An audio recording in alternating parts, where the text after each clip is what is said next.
بسم اللہ الرحمن الرحیم۔ امام حسین علیہ السلام کا وصیت نامہ محمد بن حنفیہ کے نام۔ بسم اللہ الرحمن الرحیم۔ امام نے مدینہ سے مکہ کی طرف روانگی کے وقت یہ وصیت نامہ لکھا،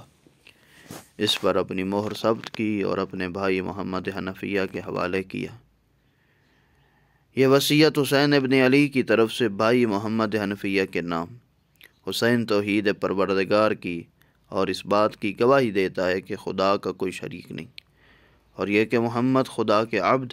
اور اس کے رسول ہیں، اور آپ آئین حق اسلام کی طرف سے لوگوں کے لائے گئے ہیں، اور یہ کہ بیشت دوزخ حق ہے، روز جزا بغیر کسی شک کے وقوع پذیر ہوگا، اور خداوند عالم تمام انسانوں کو اس دن دوبارہ زندہ کرے گا۔ امام نے اس وصیت نامے میں توحید و نبوت و معاد کے بارے میں اپنا عقیدہ بیان کرنے کے بعد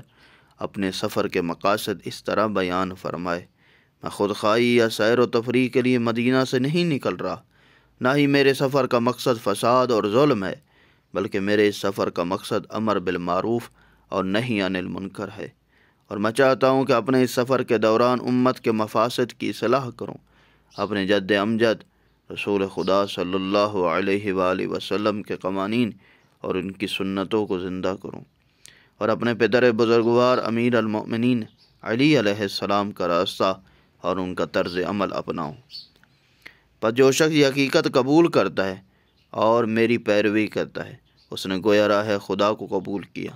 اور جو شخص بھی میرے اس ہدف کو، میری اس آرزو کو رد کرتا ہے، میری پیروی نہیں کرتا۔ میں صبر و استقامت کے ساتھ اپنا راستہ اختیار رکھوں گا، یہاں تک کہ خداوند عالم میرے اور ان افراد کے درمیان فیصلہ کرے، اور وہ بہترین فیصلے کرنے والا اور حاکم مطلق ہے۔ بھائی، یہ میری وصیت آپ کے لیے ہے، اور خداوند تعالیٰ سے توفیق کا طلبگار ہوں،